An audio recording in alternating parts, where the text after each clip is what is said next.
Yeah, good morning to all. Today's our topic is about advanced design of reinforced concrete structures with course code 21 CE 3221. Myself, Y. Himmat Kumar, Assistant Professor, Department of Civil Engineering. So it will be coming under cohort E28, Structural Engineering.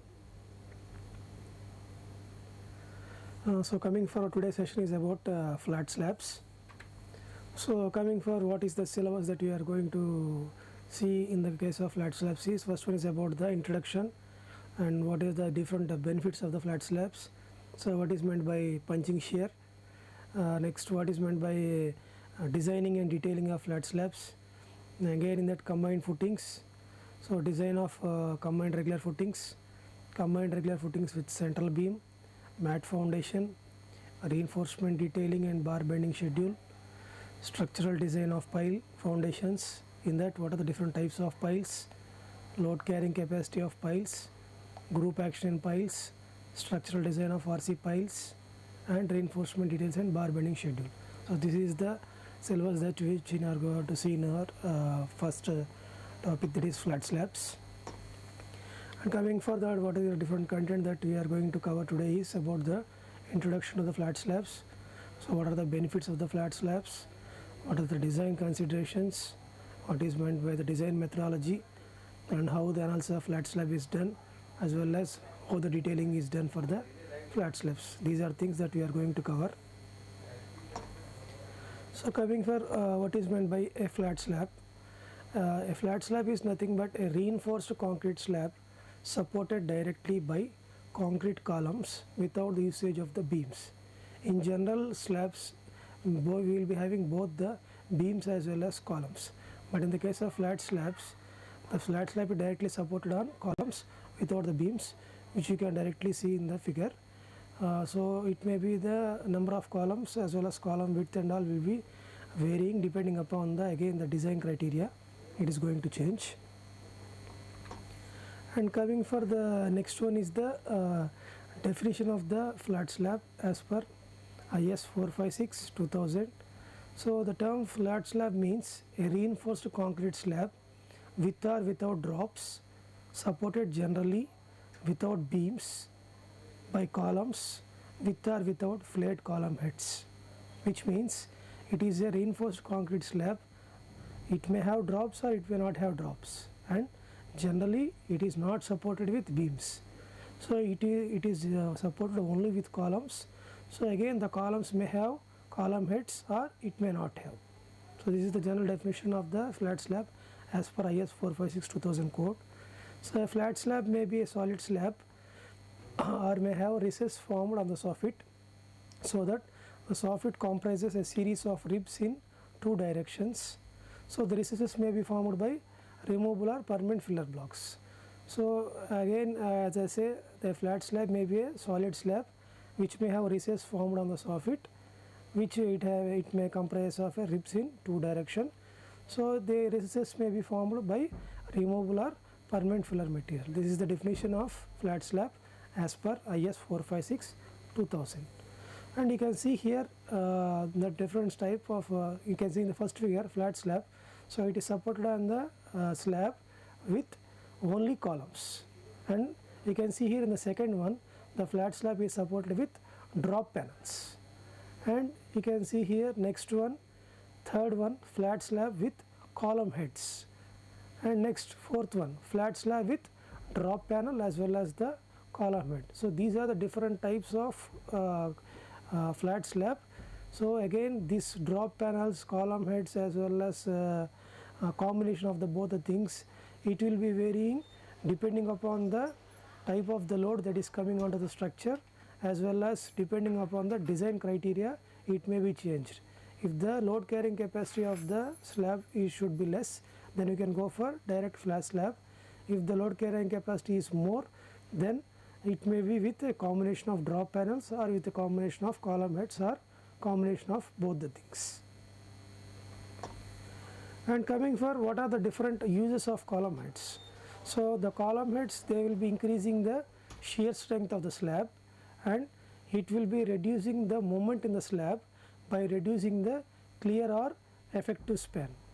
So by usage of the column heads we can increase the shear strength of the slab and reduce the moment in the slab by reducing the clear or effective span.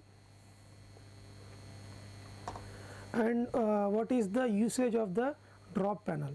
So with the usage of the drop panels we can again increase the shear strength of the slab and we can increase the negative moment carrying capacity of the slab, which it is going to stiffen the slab and hence reduce deflection. This is the usage of the drop panels in flat slabs. So you can see here what are the different critical sections. First one is a critical section without a drop and column head. You can see in the first figure only it is resting on directly on the column. And second one you can see slab with drop and column with column head. You can see at the bottom at the outside thing on the right side adjacent of the column we will be giving the what to say shears, drops will be providing. And you can see here in the last one, third one, slab with drop and column with column head. And you can see here also the critical section for shear which is given at a depth of d/2, and you can say any concrete in this area can be neglected in the calculation. Is in the cross connection and all, if any concrete is present that can be reduced or that can be eliminated, and that can be you can see neglected while doing the calculation, whereas D is the diameter of the column to be considered for design, and small d is the effective depth of the slab or drop is it associate. And coming for what are the different flexibilities, different benefits in this is, so it will be having flexibility in the room layout. So it will be saving the building height, so the construction time is also shorter. Next one is about the ease of installation of M&E services, municipal and electrical services. Like we can easily install the municipal and electrical services with the provision of the flat slab, and we will be having a prefabricated welded mesh, and it is of a buildable score. So quickly I am just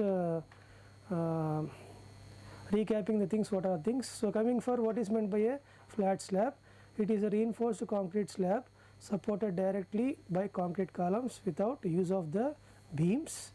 And coming for the definition of the slab as per IS 456, it is a reinforced concrete slab with or without drops, supported generally without beams by columns or without flared column heads.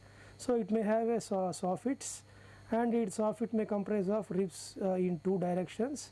So the recesses may be formed by removable or permanent filler blocks.